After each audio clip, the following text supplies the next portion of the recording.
Hello दोस्तों, welcome to my YouTube channel. तो आप सभी का बहुत बहुत स्वागत है। सभी के लिए जय हिंद।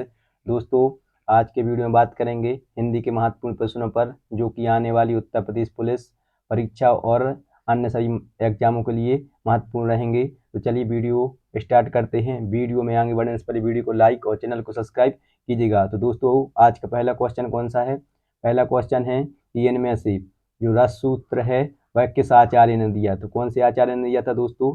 भरत मुनि ने दिया था। किसने दिया था रस सूत्र को? तो रस सूत्र को भरत मुनि ने दिया था। आप ये याद रखोगे, ठीक है। इसके बाद दोस्तों नेक्स्ट क्वेश्चन है जो शंकुक ने है शंकुक ने रस सूत्र में संयुक्त का अर्थ क्या माना है? तो क्या माना है दोस्तों? उन्होंने अनुमिति माना है। तो जो रस सूत्र में संयुक्त का अर्थ होता है वह क्या होता है? अनुमिति होता है। किसके अनुसार? शंकुक के अनुसार। ये आप याद रखोगे। इसके बाद नेक्स्ट क्वेश्चन है कि जो अभिनव गुप्त का रस निष्पत्ति संबंधी मत है वह किस दार्शनिक मत पर आधारित है? तो किस दार्शनिक मत पर आधारित है दोस्तों? वह शैव दर्शन पर आधारित है। ये आप याद रखोगे। तो इसका राइट आंसर क्या हो जाएगा? शैव दर्शन। इसके बाद में नेक्स्ट क्वेश्चन है क्वेश्चन नंबर 4। जो श्रृंगार रस है, श्रृंगार रस का स्थायी भाव क्या है? तो श्रृंगार रस का स्थायी भाव क्या है दोस्तों? रति है। क्या है? रति। तो इसका राइट आंसर क्या हो जाएगा? ऑप्शन नंबर बी, रति इसका राइट आंसर हो जाएगा। इसके बाद नेक्स्ट क्वेश्चन है जो रसराज है, रसराज की संज्ञा किस रस को दी गई है? तो कौन से रस को रसराज की संज्ञा दी गई है? श्रृंगार रस को रसराज की संज्ञा दी गई है। तो ये आप याद रखोगे कि रसराज कौन से रस को कहा जाता है? तो श्रृंगार रस को रसराज कहा जाता है। इसके बाद नेक्स्ट क्वेश्चन है क्वेश्चन नंबर 6। जो आलम्बन की चेष्टाओं को क्या कहा जाता है? तो दोस्तों, आलम्बन की चेष्टाओं को क्या कहा जाता है? उद्दीपन कहा जाता है। ऑप्शन सी इसका राइट आंसर हो जाएगा। इसके बाद में नेक्स्ट क्वेश्चन है जो आश्रय की चेष्टाएं होती हैं वह इनमें से किस वर्ग के अंतर्गत आती हैं? तो कौन से वर्ग के अंतर्गत आती हैं दोस्तों? अनुभाव के अंतर्गत आती हैं। ये आप याद रखोगे। तो इसका राइट आंसर क्या हो जाएगा? ऑप्शन नंबर ए, अनुभाव। इसके बाद में क्वेश्चन नंबर 8। जो सात्विक अनुभावों की संख्या कितनी मानी गई है? तो सात्विक अनुभावों की संख्या कितनी मानी गई है? 8 मानी गई है। कितनी मानी गई है? 8। तो सात्विक अनुभावों की संख्या कितनी मानी गई है? 8 मानी गई। तो इसका राइट आंसर क्या हो जाएगा? ऑप्शन नंबर ए इसका राइट आंसर हो जाएगा। इसके बाद नेक्स्ट क्वेश्चन है क्वेश्चन नंबर 9 कि संचारी भावों की संख्या कितनी होती है? तो दोस्तों, संचारी भावों की संख्या कितनी होती है? 33 होती है। ऑप्शन नंबर सी इसका राइट आंसर हो जाएगा। इसके बाद नेक्स्ट क्वेश्चन है दोस्तों कि इनमें से कौन सा अनुभाव के अंतर्गत नहीं आता है? तो कौन सा इसके अनुभाव के अंतर्गत नहीं आता है? स्वेद आता है, रोमांच आता है, अश्रु आते हैं। जो गिलानी होता है वह अनुभावों के अंतर्गत नहीं आता है। तो इसका राइट आंसर क्या हो जाएगा? गिलानी। इसके बाद में नेक्स्ट क्वेश्चन है कि इनमें से संचारी भाव कौन सा नहीं है? हमने बताया है आपको कि संचारी भावों की संख्या कितनी है? 33 है। तो इनमें से कौन सा संचारी भाव, इनमें से संचारी भाव कौन सा है? तो कौन सा है? ये तीनों संचारी भाव है। तो इसका राइट आंसर क्या हो जाएगा? Option number D, right answer उपयुक्त तीनों। इसके बाद नेक्स्ट क्वेश्चन है दोस्तों 12 कि जो असूया है, असूया कौन से वर्ग में आएगा? तो दोस्तों, ये भी एक संचारी भाव होता है। असूया है, ये भी संचारी भाव होता है। जो 33 संचारी भाव बताए हैं मैंने, तो संचारी 33 भाव में से एक असूया भी संचारी भाव है।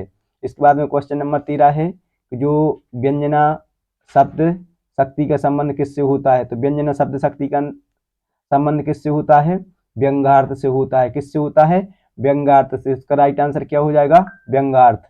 इसके बाद नेक्स्ट क्वेश्चन है रूढ़ि अथवा प्रयोजन के आधार पर किस शब्द शक्ति में अर्थ ग्रहण किया जाता है? तो कौन सी शब्द शक्ति में अर्थ ग्रहण किया जाता है? लक्षणा शब्द शक्ति में रूढ़ि अथवा प्रयोजन के आधार पर शब्द शक्ति में अर्थ ग्रहण किया जाता है। इसके बाद नेक्स्ट क्वेश्चन है किस शब्द शक्ति में अर्थ ध्वनित होता है? तो कौन सी शब्द शक्ति में अर्थ ध्वनित होता है? जो व्यंजना शब्द शक्ति होती है उसमें अर्थ ध्वनित होता है। इसके बाद नेक्स्ट क्वेश्चन है क्वेश्चन नंबर 16 कि जब से तलवार लेकर उतरा तो गीदड़ भाग गए। इस वाक्य में कौन सी शब्द शक्ति है? ये भी क्वेश्चन बहुत बार पूछा गया है कि जब से तलवार लेकर उतरा तो गीदड़ भाग गए। इस वाक्य में कौन सी शब्द शक्ति है? तो कौन सी शब्द शक्ति है दोस्तों? लक्षणा शब्द शक्ति है। ऑप्शन नंबर बी इसका राइट आंसर हो जाएगा। इसके बाद नेक्स्ट क्वेश्चन है घर गंगा में है। इस वाक्य में कौन सी शब्द शक्ति है? तो कौन सी शब्द शक्ति है? व्यंजना शब्द शक्ति है, बी इसका राइट आंसर हो जाएगा। इसके बाद में नेक्स्ट क्वेश्चन है क्वेश्चन नंबर 18 कि उदयगिरी मंच पर रघुवर बाल पतंग में कौन सी शब्द शक्ति है। तो कौन सी शब्द शक्ति है दोस्तों, सारूपा लक्षणा शब्द शक्ति है। और ये जो क्वेश्चन है दोस्तों, ये किसी ना किसी एग्जाम में पूछे जा चुके हैं और इनके आने की संभावना है, इसलिए मैंने इनको आपके टेस्ट पेपर में इंक्लूड किया हुआ है। इसके बाद में नेक्स्ट क्वेश्चन है कि जो अलंकार संप्रदाय के प्रवर्तक का नाम क्या है। तो अलंकार प्रवर्तक के संप्रदाय का नाम क्या है दोस्तों, भामह। जो भामह हैं वह अलंकार संप्रदाय के प्रवर्तक कहे जाते हैं, ये आप याद रखोगे। ऑप्शन सी इसका राइट आंसर हो जाएगा।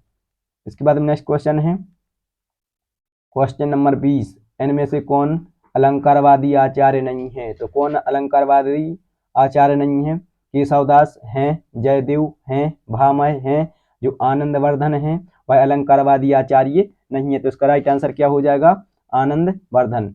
इसके बाद नेक्स्ट क्वेश्चन दोस्तों 21, जहाँ उपमेय में उपमान की संभावना होने पर वहां कौन सा अलंकार होता है। उपमेय में उपमान की संभावना होने पर वहां पर कौन सा अलंकार होता है। तो उत्प्रेक्ष अलंकार होता है। ऑप्शन सी इसका राइट आंसर हो जाएगा। कौन सा राइट आंसर हो जाएगा, उत्प्रेक्ष अलंकार, जहां पर उपमेय में उपमान की संभावना होती है।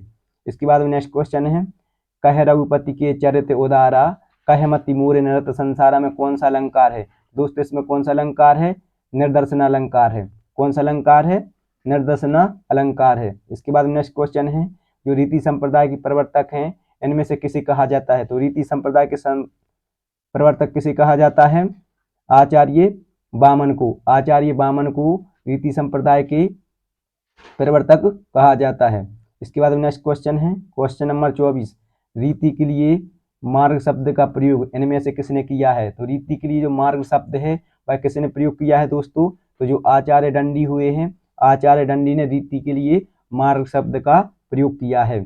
इसके बाद में नेक्स्ट क्वेश्चन है काव्य गुण की संख्या कितनी होती है। तो दोस्तों काव्य गुण की संख्या कितनी होती है, 10 होती है। तो ऑप्शन नंबर 20 का राइट आंसर हो जाएगा। इसके बाद में नेक्स्ट क्वेश्चन है कि शांत रस को महत्व देते हुए किस आचार्य ने तत्व ज्ञान को इसका स्थायी भाव माना है। तो किसने माना है दोस्तों, जो अभिनव गुप्त हुए हैं, अभिनव गुप्त ने शांत रस को रस माना है और तत्व ज्ञान को इसका स्थायी भाव माना है। तो शांत रस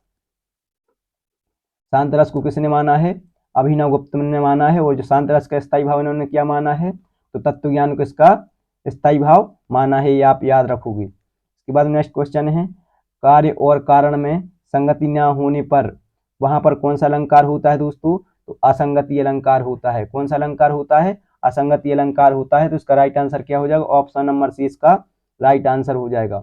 इसके बाद नेक्स्ट क्वेश्चन है कि कारण न होने पर भी यदि कार्य संपन्न हो रहा हो तो वहां पर कौन सा अलंकार होता है दोस्तों, तो कौन सा अलंकार होता है, विभावना अलंकार होता है, आप याद रखोगे। कारण न होने पर भी यदि कार्य संपन्न हो रहा है तो वहां पर कौन सा अलंकार होता है, विभावना अलंकार होता है।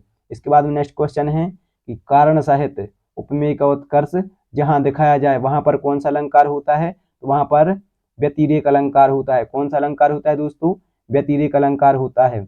इसके बाद में नेक्स्ट क्वेश्चन है वीर प्रधान रचना में कौन सा गुण प्रमुख होता है। तो जो ओज गुण होता है यह प्रमुख होता है। आई होप आप लोगों को जानकारी अच्छी लगी होगी। अगर जानकारी अच्छी लगी हो तो वीडियो को लाइक और चैनल को सब्सक्राइब कीजिएगा। मिलते हैं आप सभी को नेक्स्ट वीडियो में, तब तक आप सभी के लिए जय हिंद।